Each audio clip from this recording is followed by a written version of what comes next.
All right, welcome to Webinar Wednesday, everybody. Thank you for joining us. I am Carly Andrews, Senior Project Coordinator for the North Dakota Brain Injury Network and responsible for booking these. So if you have any good ideas on upcoming speakers or topics, please let me know. All of these are archived and recorded in the same spot where you found the link for today. I can also throw that in the chat for you. CEU requests will also be available there following today. Usually the recording in the link for CEUs is there by Friday at the latest. Today we have Paul Mulhern with us. He's from New Jersey and he's going to talk about his daughter Shannon's story. But I also want you to know we do have several upcoming. Next in 2 weeks we have Craig Phillips back. I think this will be his third webinar Wednesday with us. He's very popular. He started Second Chance to Live in 2007, and he has some really great presentations and perspective on brain injury. We're going to talk with Encompass Health, who is on October 19th. They were formerly Ultra Rehab Hospital here in Grand Forks, and they're just going to kind of explain how they can help with acute care after brain injury.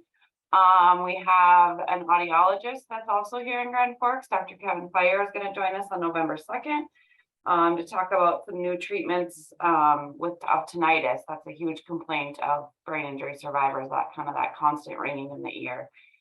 And then I also have booked for December 14th, I have Jackie Stebbins coming. She is an author of a book, Unwillable, and also a survivor of autoimmune encephalitis. So she's going to kind of explain what autoimmune encephalitis is to us. But yeah, I think that is all of my housekeeping for today. I am going to turn things over to Paul. Thank you so much for your time, Paul. Excited to hear your story. I want to thank you, Carly, for inviting me, and thank everybody for turning out today. I've tuned in myself to recent webinars, and I've been very impressed by some of the professionals that have given presentations. So today I'm coming to you as a parent.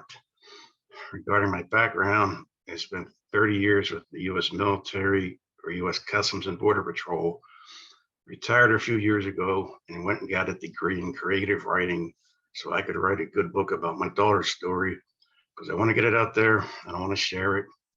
I just published it in April. It's called Saving Shannon, a family story of strength and devotion. So here's a picture of my daughter Shannon at 3 years old with her cat, very healthy prior to the accident. And things are going great for us till July 3rd, 2000, when she was struck by a sport utility vehicle, suffering multiple brain injuries and airlifted to the Cooper Trauma Center in New Jersey. I'm from Southern New Jersey. Right across the bridge is the city of Philadelphia, Pennsylvania.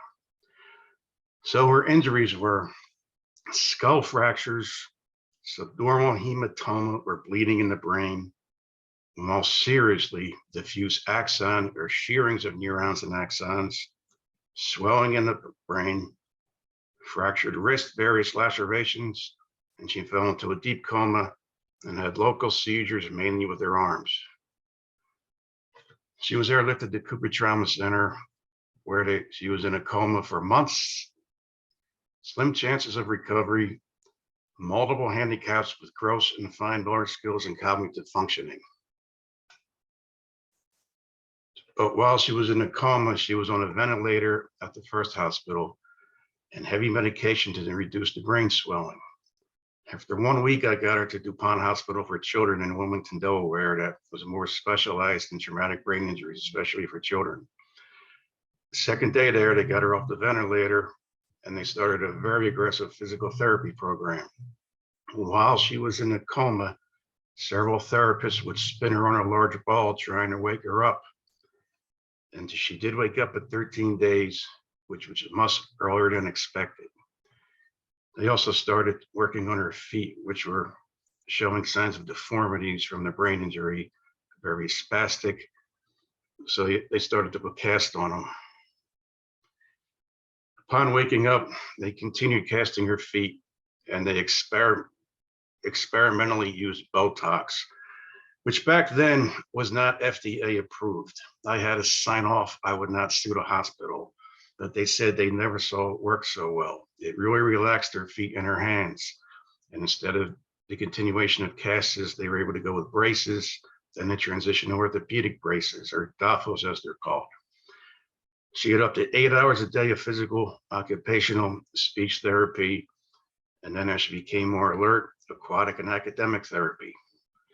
After that, we gave her additional forms of therapy with trips across the street to the Ronald McDonald House to play with the therapy dogs or simple arts and crafts activities. But we still had all these medical challenges. They placed a G tube in her stomach because she wasn't alert enough to chew anything. She had the DAFOs on her feet. There was a very serious delayed processing and articulation issue. She was not speaking at all. They thought she would have additional seizures, so they kept her on that anti-seizure medication. And she was very highly agitated, which they said was a very good sign because it meant she had some awareness of what she had been through and frustration. As painful as it was to see, it was a good sign. This is a picture of myself with Shannon 4 weeks after the accident. She had the NG nasal tube here, one cast on her foot. The other cast foot was just getting a few hours break before they put the cast back on. And she had a cast on her right wrist, which was fractured, and a brace on her left wrist. Somehow she was still smiling.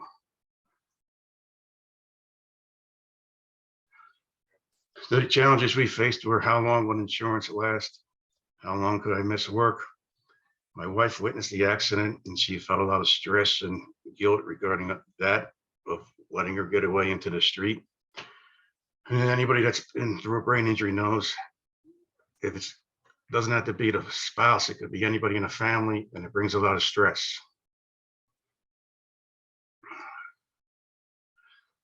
So to respond to these challenges, I had a good auto insurance policy, which I blew through in a month.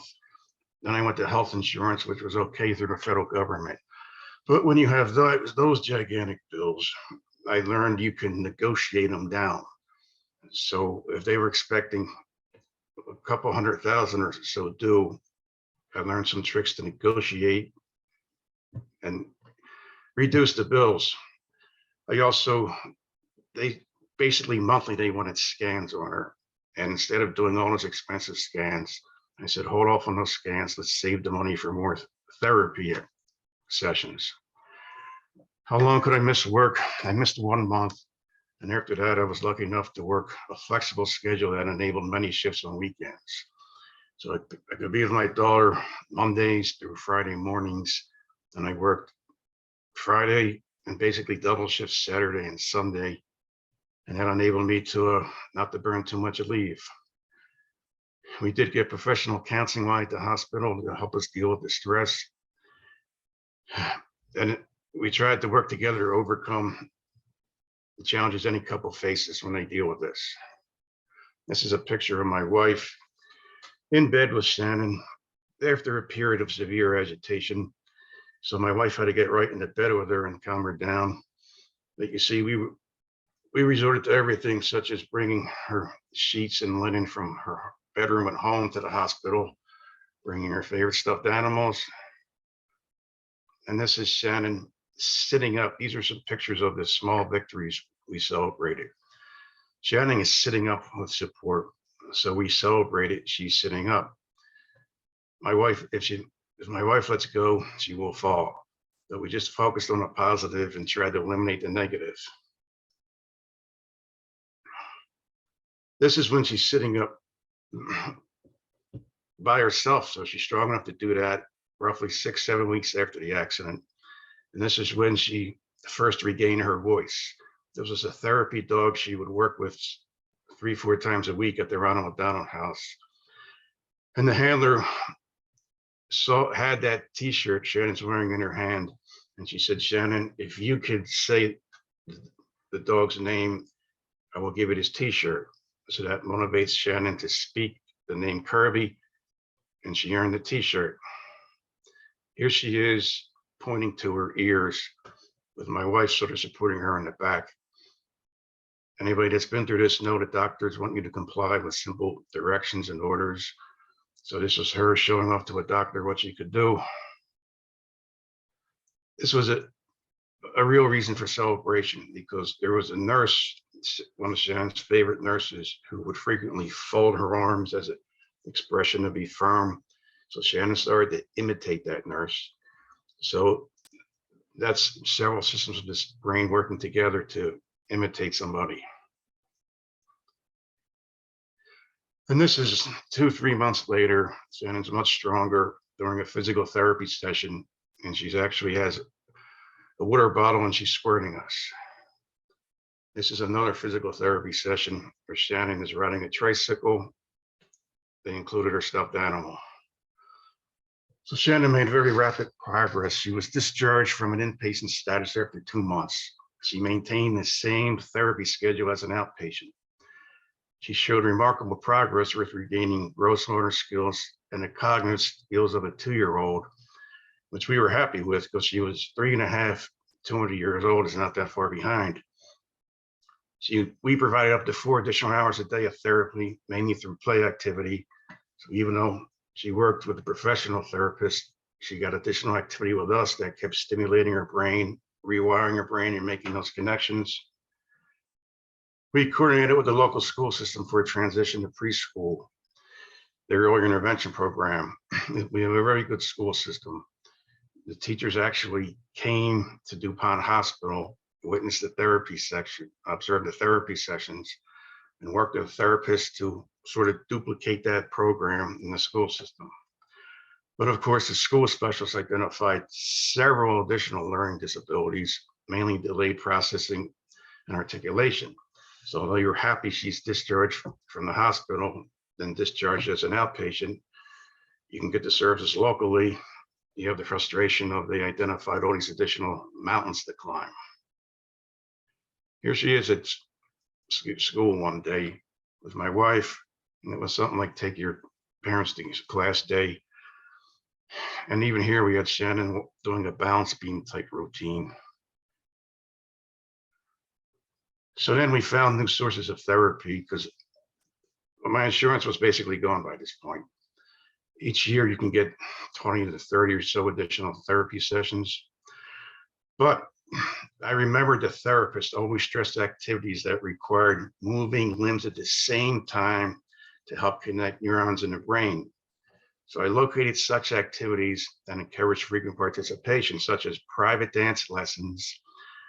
Ultimately, Shannon did join the normal dance class, the T-ball, non-contact karate class, and cheerleading participation, which are both great forms of exercise because you're speaking and you're moving your arms and legs at the same time, usually to a memorized routine. Now, in all these activities, Shannon struggled most of the time. She was probably the slowest in the class, but she was out there and she was participating. So we were very happy about that. Here she is hitting the ball off the tee. She excelled at this because she did it so many times in physical therapy. So when she went to the T-ball team, she was actually ahead of her peers. Here she is several years later when she earned a green belt in karate. Then this is what I mean by extending the physical therapy. Here she is washing the car, holding the hose, and enjoying it. So you can get all sorts of therapy through day-to-day activities. Shoveling the snow. Here she is lifting that heavy shovel worth of snow, participating. And this was several years late, 2004, so 4 years after the accident. Shannon welcomed her son, Tim, who was 2 years old at the time. You see, this was a celebration trip because she no longer needed the orthopedic braces. But notice how straight her legs are and notice the enthusiasm she has. Of course, we had continued challenges because her delayed processing required smaller classes or self-contained classes throughout school. She started with a 1-to-1 aid. The next year it was a shared aid. The next year she didn't need an aid. The balance and coordination issues persisted. but we replaced the physical therapy with sessions with a personal trainer. So back then, physical therapy was like $120 a session. It's probably twice that now. But for $120 for one session of physical therapy, you can probably get 7 or 8 sessions with a personal trainer. They're working on the same thing, balance and core strength. Driving was a real struggle to learn, driving automobiles, but repetition has brought proficiency on local roads. We do not let her drive on highways or no night driving because of that delayed reaction. She also has somewhat of a limited peripheral vision on her left side, so we're very careful with that. Anxiety has been the biggest challenge with Shannon, working with a counselor to control her thoughts. Now that Shannon is over 21, it's between her and her counselor. I'm really not part of that process. But Shannon has earned an associate's degree in exercise science and a personal trainer certification, and works part-time at a nearby gym, helping people overcome balance issues. So she spent her whole life working on balance. Now she's an expert at it. She's helping others with balance.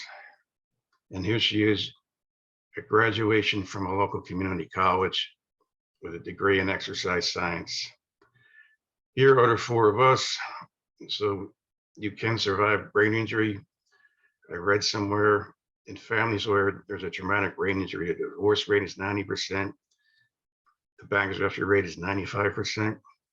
So I think we were lucky enough to stick together and work through all that. Here is the link to my book, which I'll bring up. Here is my email. If you email me, I will send you the copy at no charge. People in the brain injury community need to stick together. As I'm bringing up the link, and there's a picture of the book, and it just describes the the process with skull fractures and brain swelling and bleeding. Shannon's progress was bleak, but even on the darkest days, her parents celebrated Shannon's smallest victories. So this is an uplifting memoir of how a family copes with a child's traumatic brain injury. I'm going to give a portion of the proceeds, 20% to the Ronald McDonald House for their role. And that pretty much sums up my story with Shannon. So I'd be happy to answer any questions if you have them.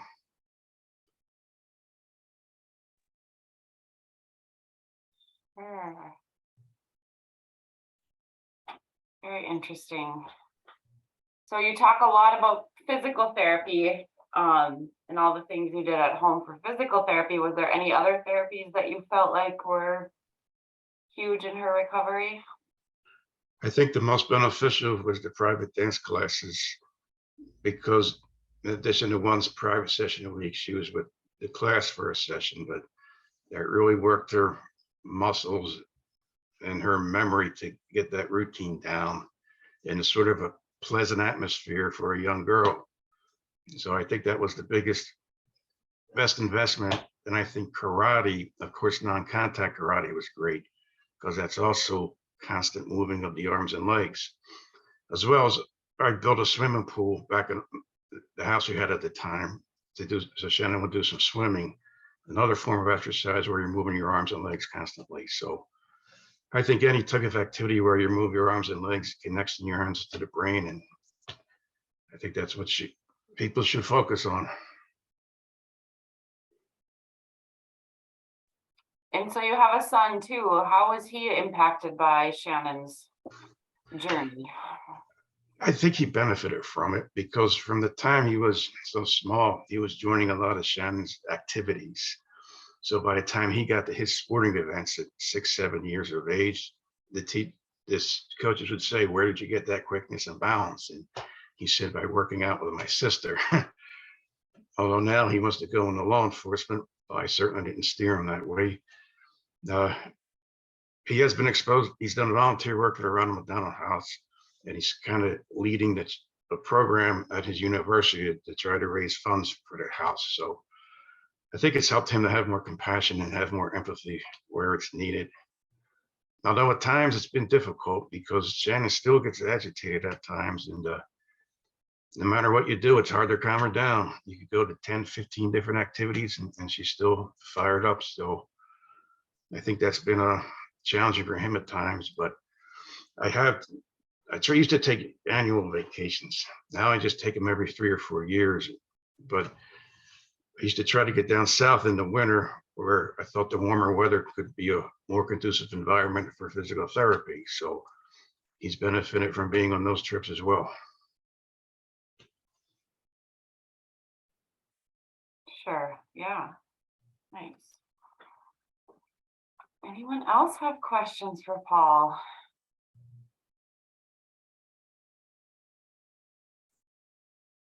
Nice to hear the dad's perspective and what a father can do.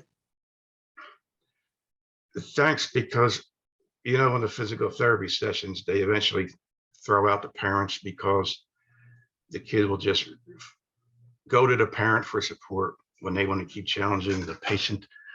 So when I was tossed from those sessions, my wife would hang out with other moms. So where are all the other dads? I didn't know. Some were at work. They went down to play basketball at the gym when they let me in. I tried to get into the physician's weight room. They didn't let me in there. Sometimes I went out and run. But I learned several of the dads were not involved at all in their child's recovery. Some just said the mom should handle it, and that became even more stress for the mom. So I felt bad for those kids that didn't have dads that were actively involved.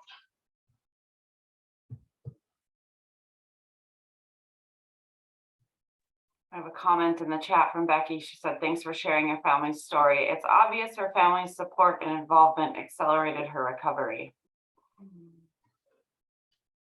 Yes, I come from a large family of 9 brothers and sisters. And when she was in the hospital, I was delegating all sorts of tasks to everybody. I couldn't eat or drink anything. So my one sister gave me like 30 bottles of Gatorade, which was what I lived on until she woke up from the coma. She needed some special pillows so as not to get bed sores. I had another sister doing that. I had another brother who's an attorney working the angle of the medical bills and the potential lawsuit on the person that hit her.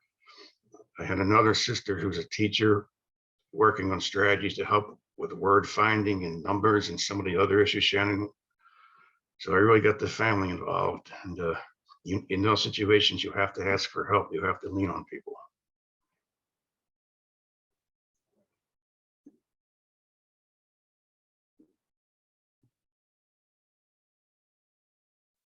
You mentioned the divorce rate being high for sort of TBI families and that you guys stuck together. Did you do anything special, like any kind of therapy family wise, or just? Right at the hospital, you have the case manager and you have a social worker. And the social worker really wanted to counsel us on a weekly basis. So we started with that, but there wasn't a real connection with her.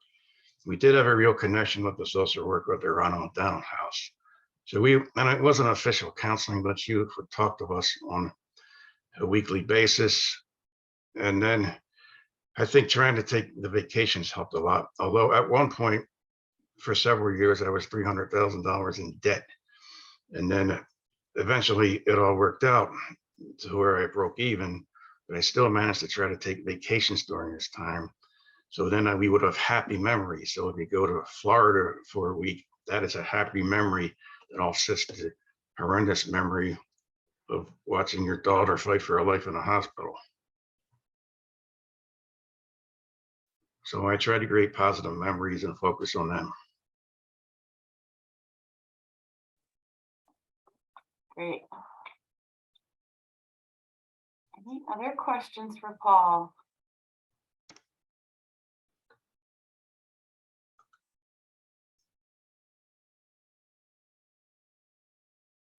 Can you give me your email one more time, Paul? So if people want to contact you for the book, they can do that. I'm going to put it in the chat. Oh, perfect. Yes.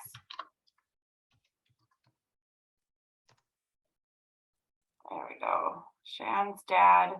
I'm going to read it just for the people online that are watching later. Shan's SHANSDAD50 or I did put the link. If you just Google Saving Shannon, it'll come up on Amazon as well. That's another way to get the book as well. read more details, but I loved all the pictures and showing all the pictures. Thank you for that. Very Those good. pictures, you'll notice those pictures start at 4 weeks and then it goes on and on. There were no pictures beforehand. I thought about taking pictures, but I couldn't bring myself to. With the child's on the ventilator and multiple IVs and delivering all sorts of medicine, Yeah, bruises all over the place, some cast. It's a nightmare. So sure. just my memory is bad enough. I don't want pictures to reinforce it. Right, exactly. Yeah, that's understandable. Yeah, I think you gave really great examples of good PT things to do at home. And good, having a good support system does make a huge difference in recovery as well. So I'm glad to see she's a successful adult. Although she did have another fender bender car accident 2 Uh-oh, weeks really? ago, which I'm sure she caused because the car was coming. It was just a suburban road. The car was coming to her left. She said she checked for clearance. She didn't see the car and turned. So I really have to revisit. Do I have to get her some more occupational therapy? Do I have to further restrict her driving privileges? And that's a setback, but chances are I'll just get her some more vision therapy. She's had it before. I think it helped, but there's not any real scientific studies that say it does, and that is very expensive. So that's just another challenge I have to work through. Sure. Yeah. Hopefully it was just a accident, I don't, yeah, but yeah, looking into it and making sure is a great idea. In New Jersey, everybody has accidents. Right, People yeah, I bet drive you like guys have a lot of traffic. there's a lot of crazy driving everywhere. Uh, Everybody's in a hurry.